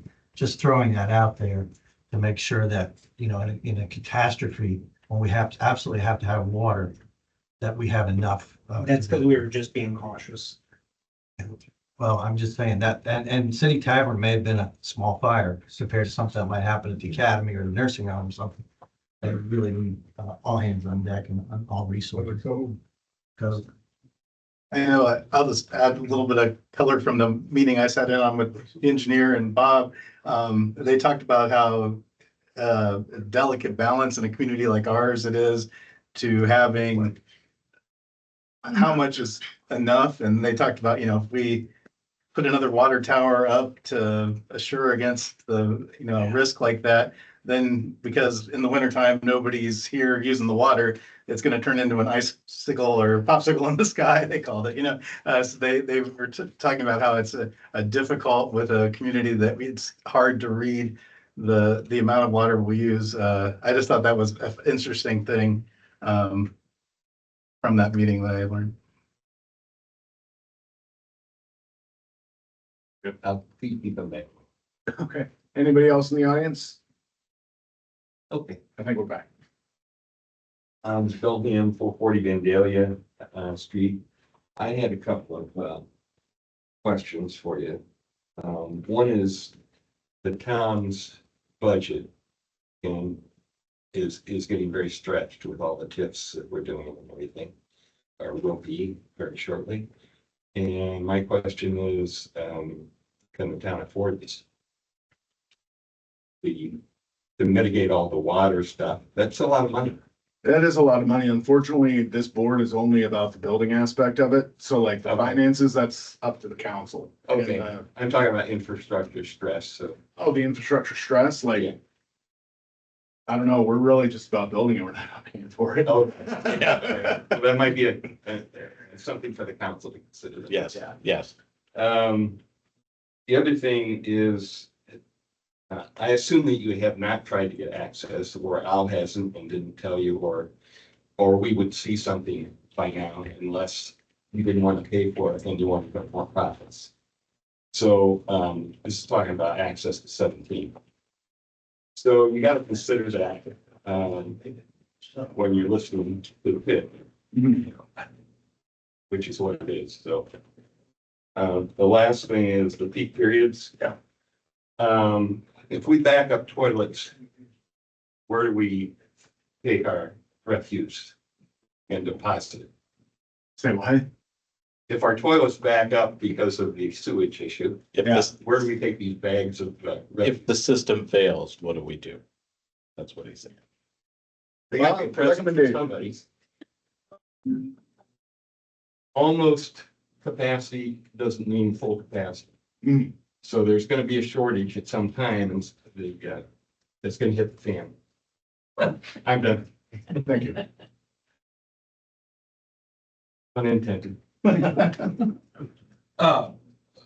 Briefly, if I can, on the access to 17, that's kind of come up, and I know that the cabinet factory has been approached by a couple of different purchasers along the way, and that the cost of, or the intent behind the development has always been to try to have market rate housing. And with each lineal foot of asphalt or water main, anything that you have to put in, that adds to the cost of an apartment or house. And if you add in, if you add in just the road from the development out to 17, you could be adding several $100,000 to over $1 million in cost with building no new units, because 306 is already several units. And then that cost has to be borne by somebody, and that would be the renter or the home buyer. And that's true of any development, any subdivision. That's the reason why subdivisions aren't very popular in rural Indiana, because in order to have the infrastructure and everything to get to house, having a quarter acre, half acre, 1 acre lot means your property now is 900, or not 900, 90, 120, $150,000 for the ground without building a house. Well, no one's gonna pay that $150,000 for a quarter acre in Plymouth, Indiana. It's not a draw. If you're in Lafayette, West Lafayette, something like that, Indianapolis, that may be worth it. But here in Culver, but even in Culver, now we're just building more houses that are $500,000 or more, which is not really the design behind this development. So one was the cost of getting out to 17. And added into the cost of this development is the cost of running a water main and sewage main down Main Street and around the corner, which the town was already on the hook to do, to run to a part of property that was already annexed. That's the Howard property. So we're extending that at no cost to the town. And we're doing a lot of different things to benefit the town, as well as the TIF bond is being divided instead of 100% to the TIF bond purchaser. It's being split 80-20. So the town or the redevelopment commission will start to drive 20% of the TIF revenue immediately. And that grows as the development is completed and the TIF or the property taxes grow. That 20% gets bigger and bigger, obviously, over a period of time. But the town can also use that revenue stream to borrow against with a bank and go out and borrow however much it wants that's justified by the revenue stream to put in a brand new water tower or something that's very expensive, that's beyond the revenue, but that's beyond just the whatever's in the budget, and borrow against it. Peru did that, and they put in pickleball courts and a bunch of living improvements. That's what they chose to do with it when we split there. So the town will have access to funds immediately from the development and the TIF process, as opposed to giving up 100%. Well, they're loans. Well, they'll have, Majority of it is loans. well, they could have the 20% and use that immediately Yeah. if they just stayed within the 20%. Or 4 million we're borrowing in loans, right? The town. The town is not borrowing anything. Yeah, the town is not borrowing anything. The No, developer, the TIFs. The TIFs are borrowing. Well, let's I'm sorry. explain They're TIF. borrowing against future collateral. Okay, let's explain one TIF bond. Let's assume there's $4 million in TIF bonds. Those are bonds issued by the town for which the town has no responsibility of repayment. They are paid from 80% of the tax revenue generated by this project within the TIF district. So how do we know that if we don't know the market value? Because you said you hadn't determined it. That will come from the county assessor ultimately when they set the assessment value on these properties as they're constructed. What about the construction cost? That's what the assessor uses. And so what are you targeting? So everybody, let's just Well- put above board. a better analysis is the town uses an accountant to be able to determine what the value of the TIF is based upon what the projected tax revenue is going to be. They use Baker Tilly, which is a nationally recognized accounting firm. And we give them the size, number, square footage of all the buildings. And it's with Kyle Carlson and Heidi Amspa. I've worked with them on several projects. And they go through, they know what buildings we have, they know what their assessed values are based upon prior history with several different counties. And they can say, I know all this. I was real estate. right. So Joel, this is Don Fox. Yeah. We are off track here. As you Yeah. noted, I it's just great wanted to get questions, fair but market this value. is What's the price you're gonna this is not within the purview of the plan commission. I mean, there's all kinds of different. I mean, values that's that have to be- have to talk to you about. if I'm not by lane, I'll stop. It's something that it is informative to everybody, but because it's kind of veering off of everything right now, if you ask after the meeting, I'm more than willing to listen to, but for the purposes of this meeting, we're staying. The discussion was It's on probably a council. 17, on the access to 17. So the cost of running that was one factor. The other factor was it's owned by somebody else and we can't necessarily force them to purchase it. They've been approached by several people to purchase that land and haven't agreed to sell that land. Third, the subdivision ordinance restricts the use of thoroughfares through residential developments for the purposes of safety. So it actually prohibits, if you were to build a development that had a thoroughfare in it as a residential development, that would be a reason to deny the request for the development because it would encourage traffic through a subdivision. And so that would be a concern that we would have, that someone who doesn't live in the development would just come off of Main Street and just zip right through. And it's it would have to end up being a fairly straight road. And you know what people do on straight, long, well, newly paved roads, they get going pretty quickly through there. You can put in stop signs and those types of things to try and help mitigate that, but that's another factor. We have as a trucks reason. on our steamer. There's a lot of speeding tickets go out. Main Street. Yeah. Or just 30 miles an hour. So that was another factor as We far did as that. After 30 and so. This is, so. There's no difference, 210 Winfield Street. Yes. I understand that all it's for the. 1 and 2 are 225 units. I can't hear any of this, guys. So there's too many people talking. All right, Can we start? so as I Bill, said, can you start over again? Bill Githens, 210 Winfield Street. As I understand, phases 1 and 2, total 225 units, all rented. So to me, the success of the property before phase 3 and 4 get put in is the success of 1 and 2 in the rental units. If the rental units don't rent up, one, the developer can't repay the bonds, and so project, doesn't rent. And, when you're trying to get 225 units or say, and 3 per person per unit, you're talking 600 people. I don't know where we're gonna get these 600 people. And if the units aren't being rented, we got a real problem.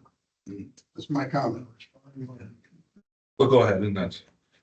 Isn't this off the subject again? I'm sorry, but that's the town board's business, not ours. Yeah, right now, I just want to clarify how many rental units are going to be in the first phase and then we'll move on. The first construction phase is phases 1 and 2, which includes condominiums and apartments.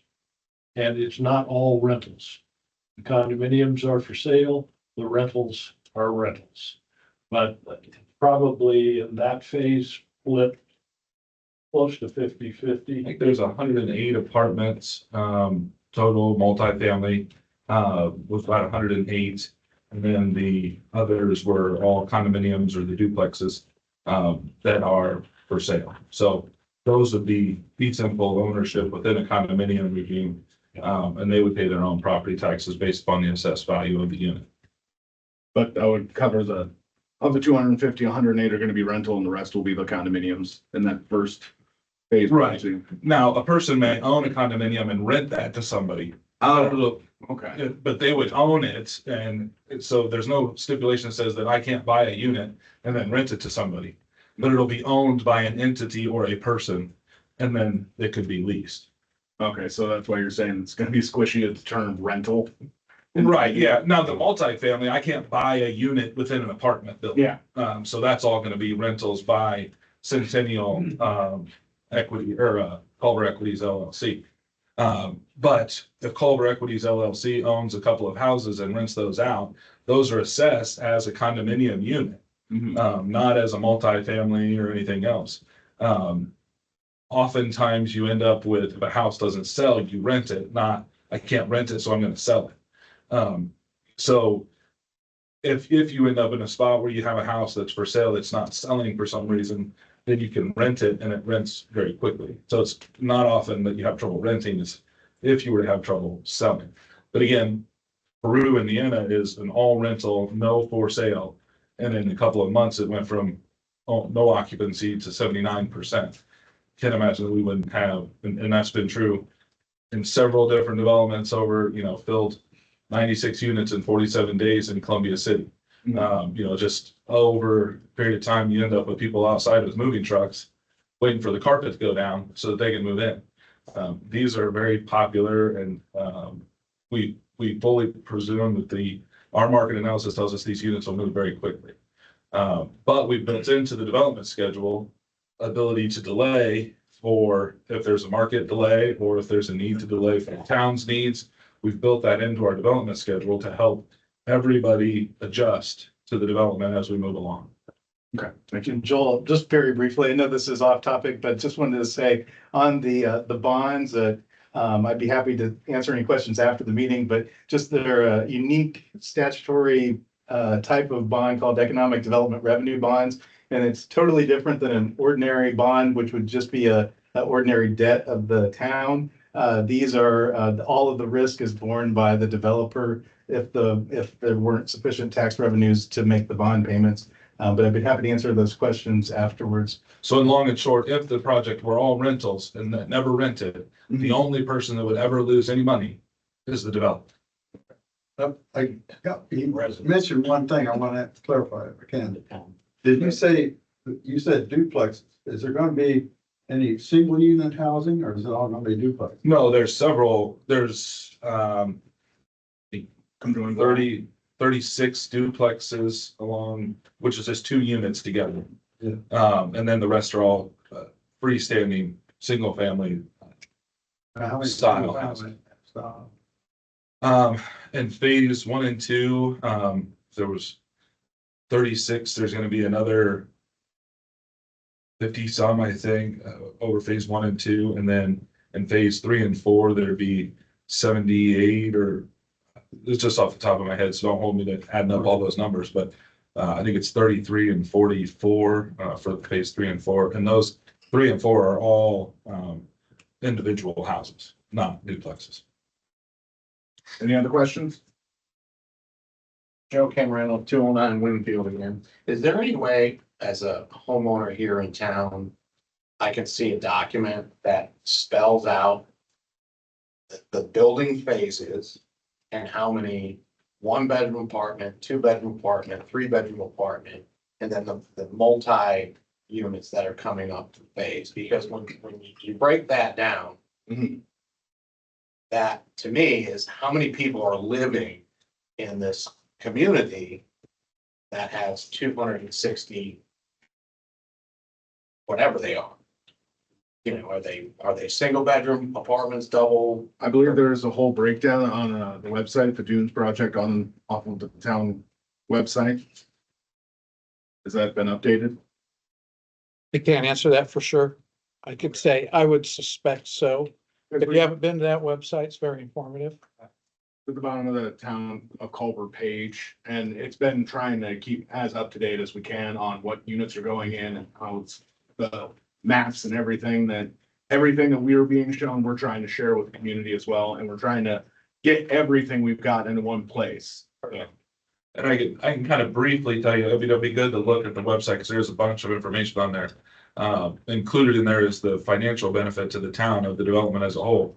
But I know in the multifamily, you're gonna have 36 1-bedroom, 1-bath, 72 2-bedroom, 2-bath apartments that are in 3-story buildings. There'll be 24 2-bedroom, 2-bath villaminiums, which is it's 12 units all on a single level with a 1-car garage. Those are one of our most popular products. It's lease up almost instantly.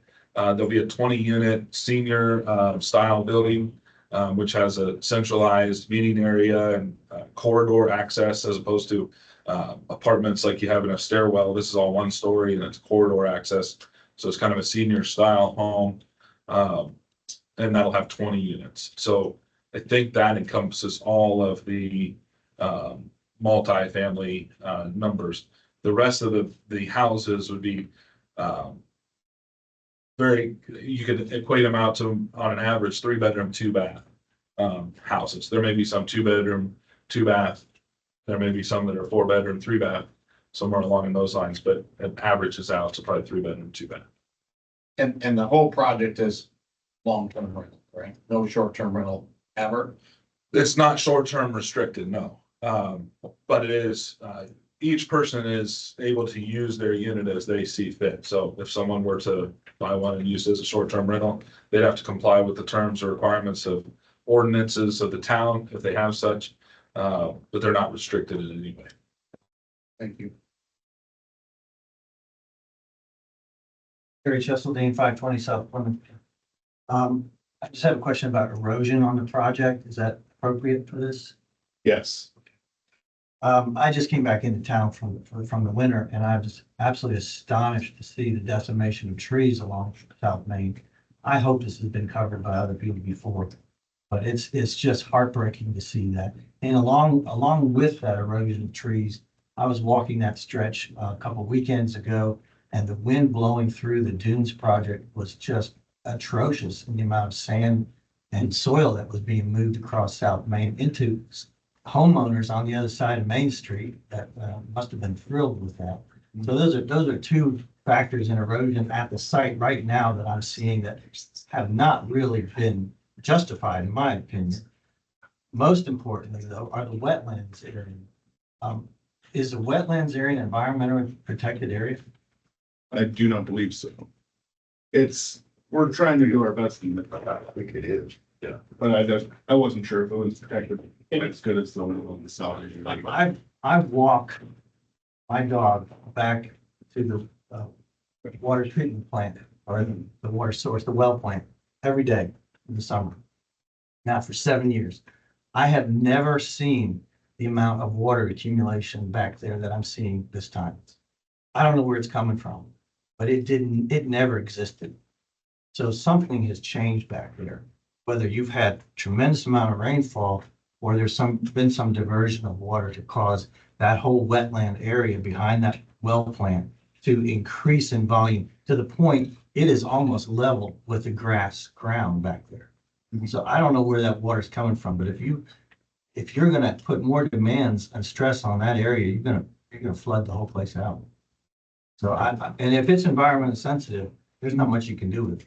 It's already been disturbed. There's a tremendous amount of wildlife that goes through there. Tremendous. So it's just something to think about. I don't know what the plans are, but right now I'm concerned about the disturbance back there. Thank you. The wetlands are protected. We're not gonna fill any wetlands. We can't fill any wetlands. IDEM won't allow us to do that if it's over 1/10 of an acre. As far as soil erosion, as the project begins construction, all of the erosion impediments will be put in place according to Rule 5, and they'll be there as long as construction is taking place. State law requires that. As far as any additional water that may be in that wetlands area, can't speak to that, but it's very possible. Where I live, we've had excessive rains, 2 or 3 inches at a time. That's where it goes, is the lowest spot. But capacities have already been checked from the standpoint of stormwater, and stormwater runoff will be controlled when this project is constructed. Also, I would say, at this point in time, we have had and have now a larger water truck that goes around regularly and helps to dampen down the soil to help eliminate as much dirt or dust coming off. There were a couple of days where it got real windy and it got a lot of dirt, but I know that we have crews that go around almost constantly spraying water to help keep dirt down. The truck we're renting now is exceptionally expensive to do that, but it's a necessity to help be good neighbors and make sure that we don't have dust leaving the site. The state of Indiana monitors that, and we're doing everything we possibly can to help keep all that dust down and do our part for that. So hopefully here, now that we have an even larger truck to help spread water, we've got guys doing it almost constantly to help keep the dust down. So that's something we're keenly aware of and doing everything we can to mitigate that issue. Is there anyone else in the audience that has not spoken yet that wishes to speak? Is there anyone online? Mr. Castleman, if you have one quick question and it pertains exactly to what we're talking about. Yeah, it's about the wastewater overflow plan for the northeast side. Will water be going through the storm drains there on that corner? It's my understanding that those storm drains go straight down Davis Street, right into the lake. So my question is stormwater that will be coming off this development is any of it going into the lake? The whole east side of the town, as we all should know, does drain into the lake.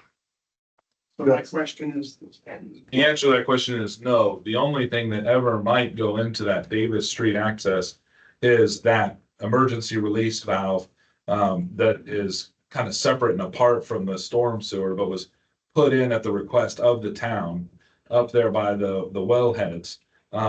In the event that the water were to go into there, I believe it goes into that Davis area and then into the storm system. But that was not necessarily per the development. It was a safety request that was made by Western Engineering. And we were happy to make that concession and put that in as part of the plan. It's not even attached to the storm system of the rest of the development. It's just a release valve. It's kind of it's the hole in the top of your sink and your vanity. You know, it's in the event that the water gets so high, it just has a little bit of outlet. And so that's to protect those wells. And I think that was just an abundance of caution that the town's engineer had, and we were willing to help to make sure that that was all protected. Thank you. I'm sorry. I used to be up there. Go ahead. I'm sorry. Bill Van 440, Van Delia. Do we have a topology map of virgin land before you start pushing things around? The topography, So we can compare the pre and the post. GIS would have, I'm sure that GIS has not updated the maps in the last couple of weeks or a few months. So if you were to go to GIS and the Marshall County Geological Information Service, they would have and there's a area drop down menu where you can select topography and see what the topography of the property is now. If you wanted more, I believe that If I may, if you go to Beacon, and on the left side, I think under environmental, Okay. click on contours. And that will show you the elevations of the site. Thank you.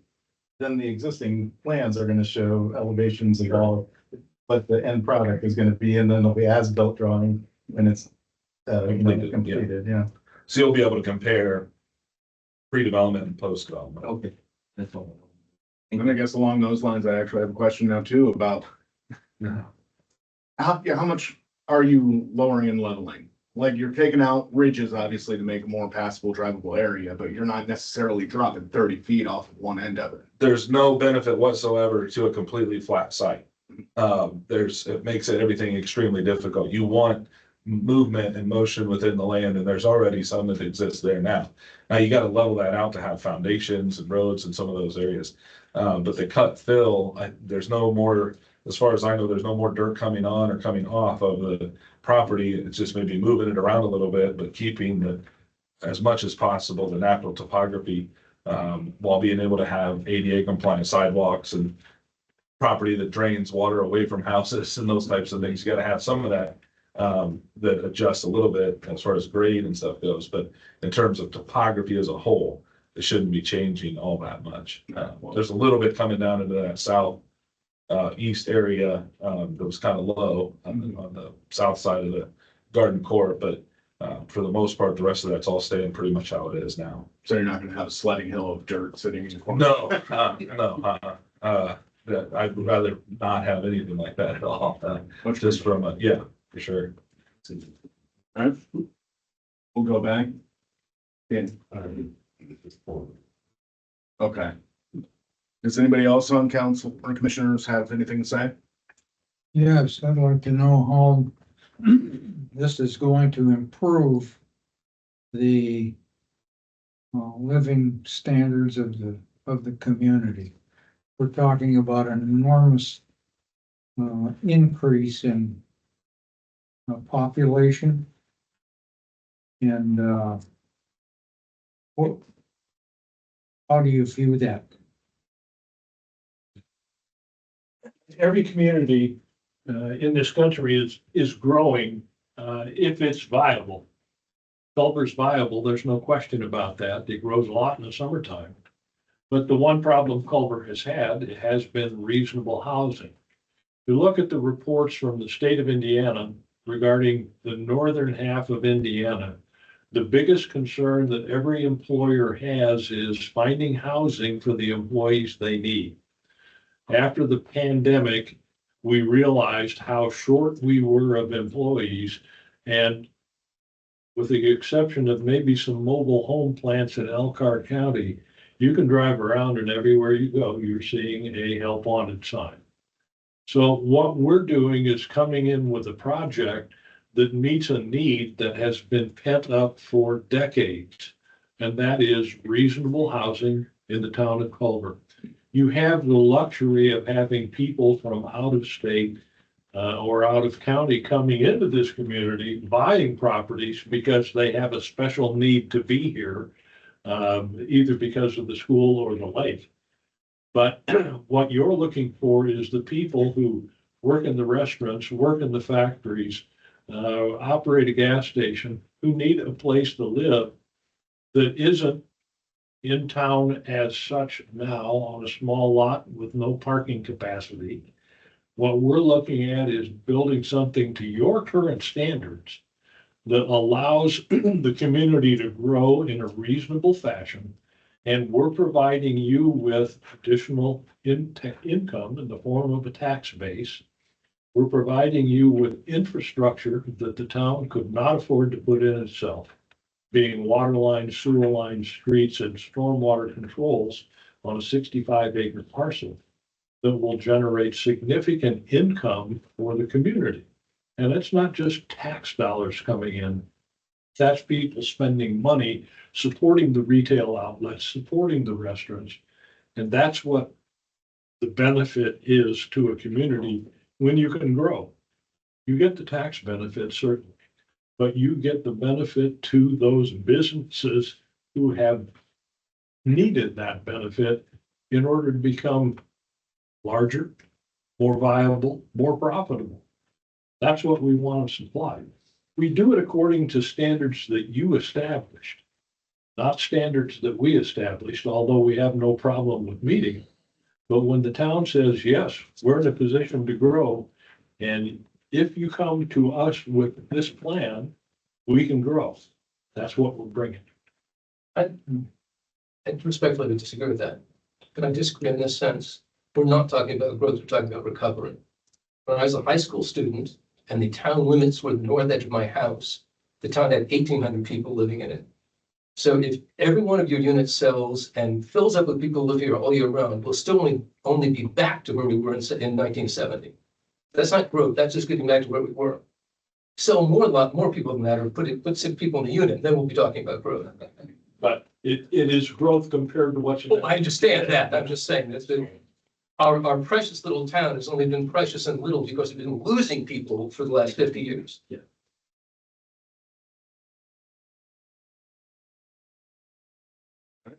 Anybody have any other questions before we move on to finding of facts? Move on. Finding of facts, an application has been filed by Stephen R. Snyder on behalf of Culver Equities LLC to approve a site plan review on the proposed students development. This is located what is commonly known as 1106 South Main Culver, Indiana, and 957 South Main Culver, Indiana. The hearing for May 21st was tabled until June 18th. A hearing upon the petition will be held at Town Hall, at which time you may appear in person presenting writing presented by agent or by attorney, and present any reasons which you may have to the granting or denying this petition. Moving along, the Plan Commission shall approve the site plan that is consistent with the application requirements of this ordinance. So we can only vote for yes on one of these 4, is that correct? Yes, that's correct. That's what I'm figuring. Okay. Okay, and then on the next one, That's tricky. do you want to approve? Next one, approve with modifications. The Plan Commission shall approve the site plan development plan with modifications if it is generally consistent with all applicable requirements of this ordinance. The Plan Commission may impose conditions on the approval of a site development plan, which shall become written commitments of the applicant if the conditions are necessary to satisfy the requirements and intent of this ordinance. Basically meaning what they have presented to us today, you wish to have something further written down. I'm assuming this was similar when we were hoping to have the findings in 100% for the wastewater, or not the wastewater, the storm system, correct? Modifications are, we want to finalize reports from our engineers. Only if the conditions are necessary to satisfy the requirements of the ordinance. And So how would you interpret that? So the requirements of the ordinance are met. And then the third one is to deny. The third option is the plan commission shall deny the site plan development if it is not consistent with the applicable requirements of this ordinance. Site development plan applications which have been denied shall not be refiled for a period of 1 year from the date of the denial unless a different design which addresses the reasons of the denial is submitted. And then the fourth option is the petition shall be tabled based on a request by the plan director, the petitioner, remonstrators, or interested parties. An indecisive vote or determination by the plan commission that the additional information is required prior to action being taken on the request. The tabling of all petitions shall be consistent with the adopted rules and procedures of the plan commission. So our four options are approve with modifications, deny, or table. I will entertain a motion on one of the four. And this will be for the sending to the town council to approve Correct. the project. We'll be sending our recommendation. And there will be no more meetings with regard to this. It shouldn't be, but if, anyway. there are four choices of motion: if approve modifications, deny, or table. If motion to approve and favorably recommend to the town council is done, then 2 through 4 don't matter. So if you guys will go to approve and we'll take a vote on that. So I need a motion. Joel, I would move to recommend approval of the site plan. Okay, we have a first. Anybody second? I'll second. All right, roll call. John? Aye. Dan? No. Okay, Jerry? Aye. Joel, I. Chester? No. John? Aye. Did you catch all that? Still got done. Yep, that still has to vote. I'm sorry, who is it to? It's to you. Oh, aye. So that's a 5-2. And that's 3. Mhm. Did you catch the nays? Yes, I got 2 nays. Yes. Correct. Just wanted to make sure. Dan and Chester, is that right? Correct. Okay. Then it moves on to council. It does. And we'll, like I said, we'll get that plat, ASAP, and I'll make sure to work with Steve to get it to you and Don. For signatures ASAP. Excellent. Thank you very much. Thank you. You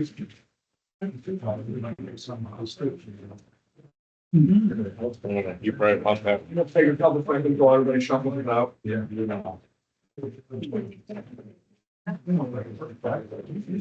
Fill out each one of these or just? Just one, just check the one. It was just a. Then I'll collect all those.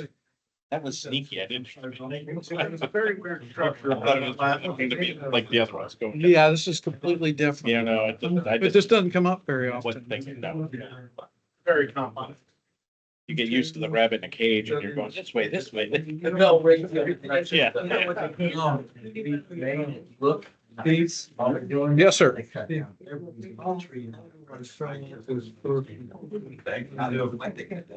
no. The other one I said yes. You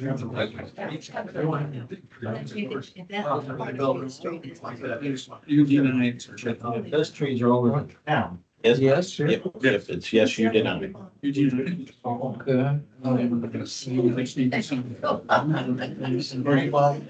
This is for all of them.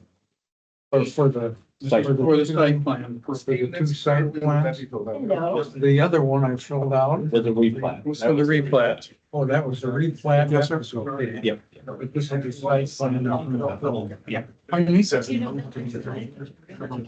You have to check. Oh, yeah, check no there. You're absolutely right. You need to check now. Check no here. Check no here. Scratch here. Good luck. Yes. Thank you. Sorry, had to. For purposes we did. It's new for all of us. All right, continuing on. Old business.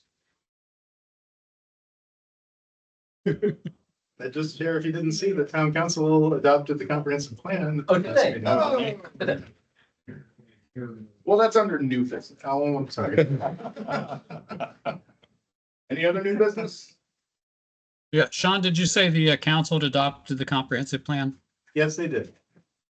Okay. Thanks. Citizen input.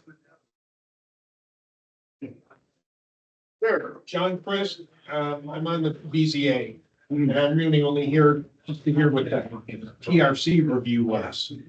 Since we have a hearing scheduled Thursday from motion that was tabled, and I saw that that motion, or that individual did present to CRC. But I didn't see any TRC stuff, so I was just wondering what the TRC review is gonna be and if that was included. So is that still on that agenda? I took that off the agenda tonight. See on this. So, the one I printed out that I got from Karen. Oh, you had an updated one? I'd be happy to answer the question. Sorry. Go ahead. I'd be happy to answer that for you. Okay. So the TRC heard since it's a request for a fence permit in an L1 district, so it has to go through the TRC. And that was the same fence that was discussed by the BZA regarding the location of the fence. And the TRC stated that they felt the fence, as long as it didn't go on top of the block wall that was set back, that was acceptable. That's what the TRC stated. With that said, and sitting on TRC myself, TRC voted and approved that permit as long as it was set back, and I withdrew my original ruling based on the TRC of location of the fence being measured from down below the wall. So are we That's not not gonna coming be, in front of us. So that will not come back to the BZA. so that was really, okay, Right. Because I felt the BZA may be leaning that way anyhow, but that was TRC decision, and then okay. ultimately it went back to me after that meeting, so. Yeah, like I said. Okay. So, yeah, Here at the table Thursday, and then I had heard that he petitioned TRC or went to confront TRC, but I didn't see anything. So, and it said TRC. I was gonna explain it Thursday too, but He stopped by to talk to me, and just for you guys to know, I told him, I said, you need to come in, the first thing you need to do is come in and apologize to us. And he said, okay, but that's not gonna happen. So you won't get to hear that, John. Okay, so that's all I had. Thank you. Thank you. Remember how he left, kind of tough and puffing? he was very apologetic when I spoke to him. Took my advice. And commission member concerns and input. Let's start with John. No, I came up with yet another list of potential renaming of streets in the subdivision, which I passed on to Steve. And he's going to consult with the authorities on the developer side. Their own names of which a lot of people. And I think something like, I really like the way you've been approaching that to like make the streets more historical and have a history behind them. I really appreciate that. Thank you, you're welcome. And I left the dunes park unchanged, and then the others that were all sandy something or other, I would replace with Meredith Nicholson and Lou Wallace or whatever. Anyway, So, Steve. so some of those they'd already planned on changing, but I will give this, Responding to the change. and I'll give this to the developer. And they'll have it tomorrow. I don't think they worried too much about the names of the roads. Yeah. No, and I think it's a very good idea. Sam. We had a lot of goofy ones in Centennial Crossing, like Yeah. like Wyoming Elk Run. elk or something. It was driving through there that made me think that it looked like it was in Kodiak, Alaska or something. Yes, glacier. Yeah, national parks, I suppose, was the thing. Anyway, that's my 2 cents worth. I'm sorry, yeah, I'm not gonna take it. Ready to go home. I have nothing else. No. Jester? John? Nope. Don? I'm good. Then I'll entertain a motion to adjourn. I'll make a motion, we adjourn. Second. All those in favor? Get done. Yeah, if it's on the agenda, you don't. Chester was second. Got it. Thanks. Okay. Thank you. Okay, I'm gonna close the recording, Don. Okay. Thanks, Steve. Thank you. By leaving. Yes.